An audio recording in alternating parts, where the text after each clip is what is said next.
Hi, welcome to Elite Pilates sciatic treatment session today, or exercise, or sciatica pain treatment stroke prevention. Those are long words. Yeah, so let's get started. Do we need any equipment? Blocks. Or A few books or blocks. something to stand on? Or... Books that you don't like, don't do it to a good book. Or a phone directory. I said it the other day, someone didn't have a clue what a phone directory was. The yellow pages. Oh, you've got it there on purpose. Okay, so we'll straight into these. I think it was our yoga teacher, Trent, so I said, we haven't done a warm-up. We do yin yoga, and he said, we haven't done a warm-up. I said, well, yin particularly works best when you don't do a warm-up. Depends on what you're trying to target. If you're trying to target muscles, you need a bit of a warm-up. If you're trying to target fascia, it's actually best stretched cold. Not warm, cold. Anyway, so the movement that we're going to go on to is a variation of Joseph Pilates' reformer move called from the hip. I was taking the first part of that. And you'll see this, I've seen this in orthopedics, chiropractors will give a similar sort of treatment for sciatica. It's actually nice and refreshing as Pilates teachers and instructors to actually see, do you know what, well, we do that in Pilates. And you look at other chiropractors or osteopaths, and you say, well, we do that in Pilates. And physical therapists given this move, and you think, well, do you know what, that's just... Well, we do in our studio. Yeah, yes.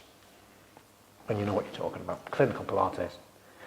But our clients, they sort of take it for granted because, well, that's just Pilates. But it's not, what we do is clinical Pilates. So sit yourself down on your mat.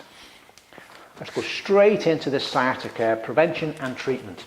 And again, it will work on other issues as well, and on fascia, which increases mobility. So as best you can, you're going to sit upright with your legs straight and your feet flexed back. If you actively suffer from sciatica at the moment, then you probably want to sit on a block for this one. Okay? Okay. Now, on that note, I just want to mention something. You do everything and any mobility, you do it pain-free, but not discomfort-free. Having said that, just do the movements. You know what to do. Just sink down and to stay down. If Tanya does that and she says, oh, I've got a pain here. Okay. Is it eased off? Stay down. Yeah. Is it eased off at all? Oh, it's just starting to be eased off. Oh, yeah, it's easing off. That's great. That's okay. That's doable. What's not doable, reach back. Stretch forward. Oh, I've got a pain. Is it easing? No, it's not easing. It's either not easing or it's getting worse. Then you don't do it.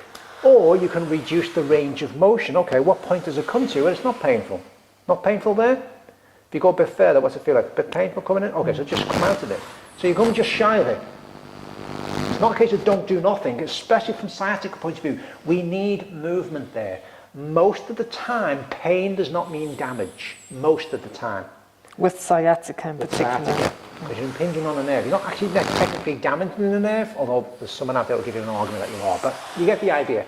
As a general rule, we don't want pain. We want discomfort. Anyway, this pose. Try and stay as back upright as you can. Your legs are the important part of this, because this is neural gliding, neural floss and neural stretch. And we're sort of like trying to stretch the nerve, if you like. We're not. We're trying to stretch everything around the nerve so the nerve and things can move freely. Energy can move freely. It's important that you have your legs as straight as you can get your legs, and that your feet and toes are pulled back as much as you can keep your feet and toes pulled back. Your hands are on the floor down by the hip. You keep them in contact with the ground. I'm not going to focus on breath. It's a lot of rubbish. Nod your chin to your chest. Slide your hands forward. Keep them flat on the mat. And you're trying to slide them as far forward as you can. You're trying to get your head and heart to touch your thighs. Just stay down there while I explain. Keeping your legs straight, your feet flexed back. If you're particularly tight or problematic, your brain will make you do a number of things. Lift the heels of the hand off the floor. Point your toes. And maybe even bend your knees. Don't listen to that part of your brain. Reach back. Now with all these moves, you can hold it, you can make it dynamic, or you can use breath. Hold it there. We're going to use it, hold it first. So away you go. Stretch down, slide the hand, and we're going to hold it for a developmental stretch for 20 seconds. Making sure that the hands will stay contact. Now you're not holding it there. I said you hold it. You sort of actually, can you sink down a bit more? Pain-free, not discomfort-free. Can you get your head lower down? Can you flex your feet back a bit more? Can you push the backs of your knees into the mat?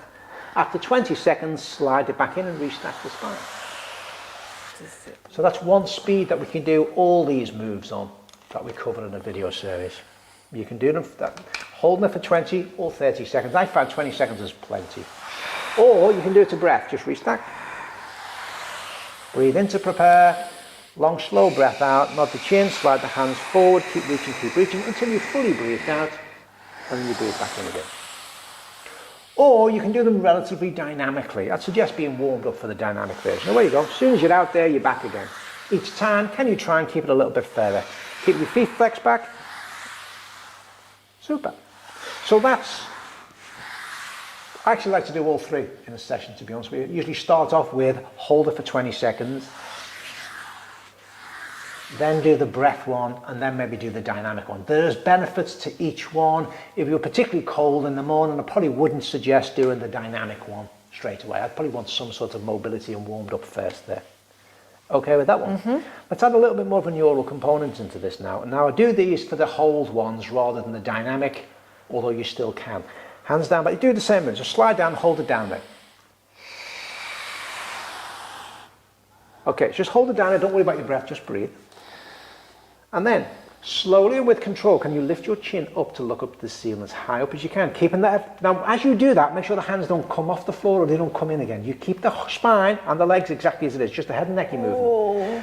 And then you can lower back down and restack. Oh. And a little bit quicker, don't hold it as long, away you go. But with this bit, it's got to be with control. Slowly do it, pain-free, and then lower down. You okay with that one? Let's take it a stage further. Slide yourself down. Slowly lift the chin up. Keep the chin lifted. Can you rotate slowly to the right? That's the left, but okay. Keep the chin lifted, now rotate to the left. Does it feel different as you go to the left or right? It looks different. You've got a lot more range of motion to the right than you have to the left. Okay. And then nod the chin back down to your chest and then restack the spine. We'll do that one more time. Alternate what side you look to first. Feet are flexed back, legs are straight.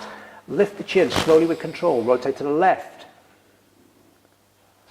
Keep the chin lifted as you rotate to the right. Nod the chin to your chest and restack.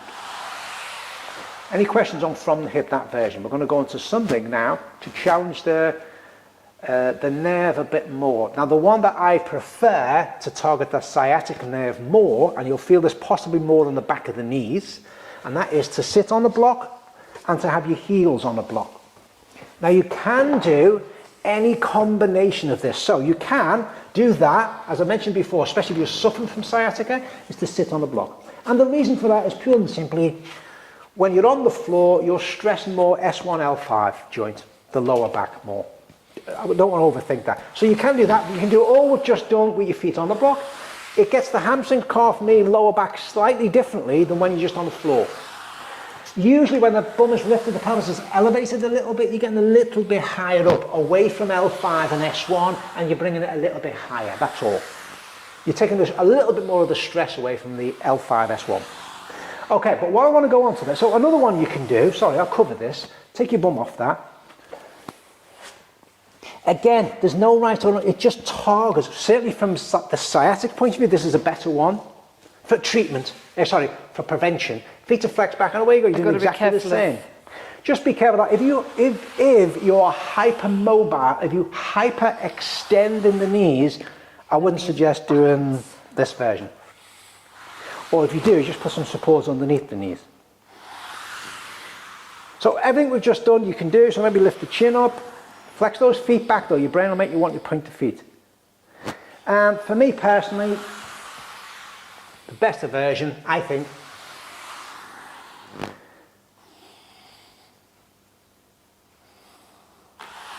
okay, script that, put your bum on that. So your bum's on that, your pelvis, you're sat on the block, and your heels are on the block, or certainly your heels are elevated. Now this, for most people, now if you don't hyperextend at the knees, don't think this is problematic for your knees, assuming you're not getting pain there. They actually use a similar treatment in there, or they certainly used to, in their cruciate ligament rehab work, where you're actively pushing them down. Again, providing you don't hyperextend at the knees. And this, possibly for most people, you feel it a little bit more now, and this stressing the sciatic nerve a little bit more now, more gliding going on. The back of the knees, maybe the top of the calf. Again, you're getting other tissues as well. It's not just working from a sciatic point of view. And again, you can add, on this next one, add the chin lift. So slide it forward, slowly lift the chin, Trying to keep those hands down, down, down. Yeah, it's harder. Isn't it? And reach that.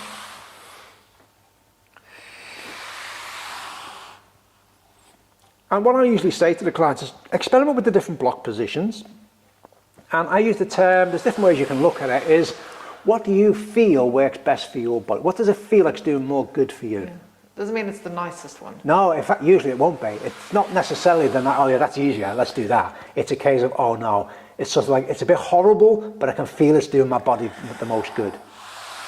The danger is some people have no body awareness. There's a lot of people don't, you can hit them with a hammer and they won't feel it. You know, it's sort of like, oh, I'm not too sure. You okay with that? Yeah. And come out of that one. And that's from the hip exercise, adding it specifically for aimed at sciatica. Are you going to do the single leg one or?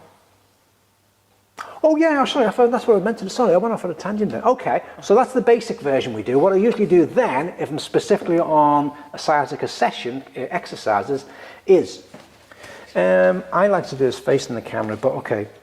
I've got a tight hip, so I sit on a block for this one. And what you're going to do is you basically,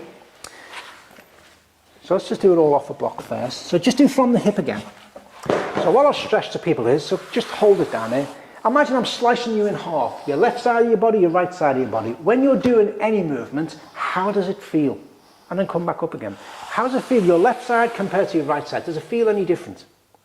Now if you're body aware, you might think, I can feel it a little bit more maybe here, maybe in the knee, maybe the... If you're not, you're probably thinking, I just feel it everywhere, I don't know. Okay, so we can take that a stage further now from a sciatic point of view and from a sacroiliac point of view. That's what this one stresses in a nice way a bit more. And all we're going to do is what's called half butterfly. It's sort of like a yoga pose, but we're going to use it as a movement.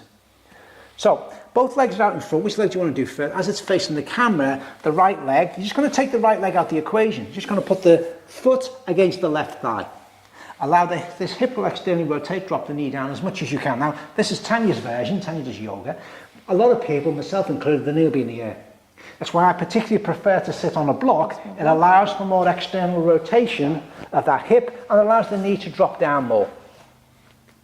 Okay, and then we're basically going to do exactly what we just did from the hip over the left leg. Both hands are over the left leg.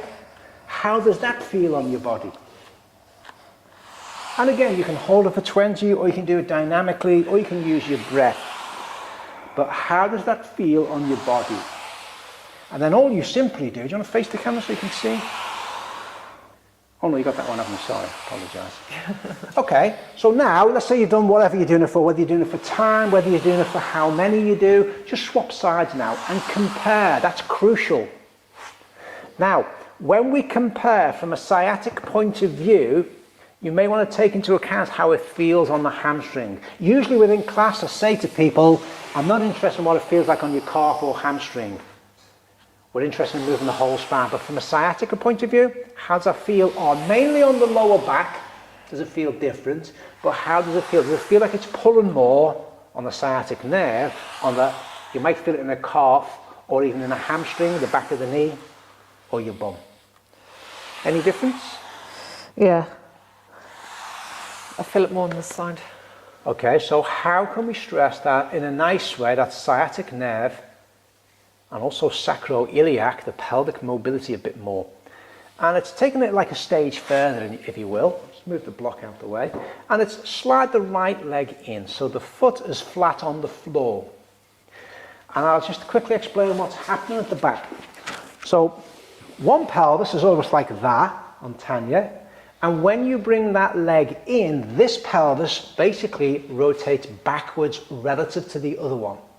Make sense? So put your foot as far away from you as you can, keeping it flat. It's not as stressed. It's stressed, but not stressed as much. There's not much difference. The closer you bring the heel to the bum, you're stressing it even more. One pelvis is rotating backwards even more, even more, even more. There's no right or wrong. It's just the amount of torque you're creating in this sacroiliac region. Make sense? So you choose how far away from your bum you want to get it, but all I say is when you do the other side, when you're comparing, just make sure when you do the other side that the leg is in, the foot is in the same position. Straighten the right one now, so you can assess. Okay, so this version takes one leg out the equation, creates tension and torque in that sacroiliac in a good way, And it's basically the same now. Now, the closer that heel is to your bum, you won't slide forward much. Don't expect it. In fact, just demonstrate. Move that foot far away, and you'll out there, and you'll find you can slide it much further down, more mobility. Okay? So if you're particularly massively tight there, you might want to have your foot right out. There's no right or wrong, it's just different. And again, you can do it for time, you can do it for holding it for 20 seconds, you can do it dynamically. What does it feel like? This leg has got to be straight, the foot flexed back. What does that feel like compared to the other side? And you want to keep this knee up. You try not, when you're comparing sides, you need to pay attention to, when you do the other side, are you dropping the knee out more? Try and keep the knee as straight up to the ceiling as you can. Now, if you're particularly large thighs, large bellied, large boobs, as a number of our clients are, then the leg will have to go a little bit further out and maybe even take it out to the side to accommodate the size of a person's body. That's fine, but what you do one side, try and have it identical as the other side if you can, when you're comparing sides.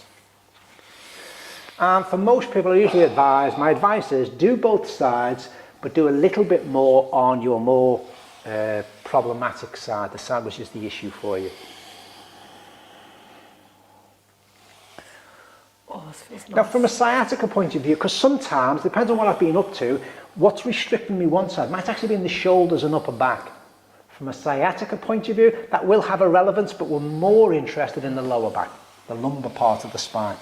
There is a kinetic chain, there is a link. You can have tension up here, which can create issues lower down, and vice versa.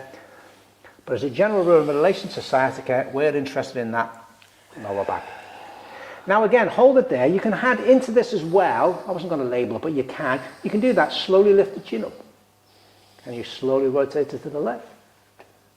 And you keep it lifted and rotate to the right. So you can add that in as well. More of a neural component. Obviously on both sides as well. See if it feels different for you.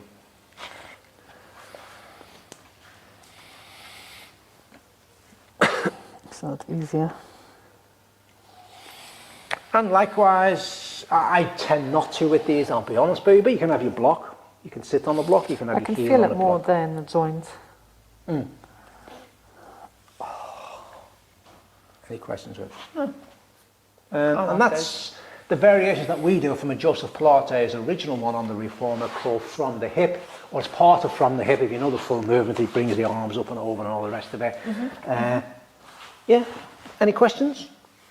No. So very good with that head lift and the turn. You might not want, the biggest one I want to emphasize with all these is it's got to be pain free. Don't start, oh yeah, I've got a shooting pain right down there. Yeah. But if you do feel pain, it's like, does the pain ease when Yeah. you're going into the move, or does it stay there? So if it stays there, come out of it a little bit. If it eases, then carry on. Yeah. Lovely. Yeah. And that was that video. Thanks, everyone. Bye. Bye.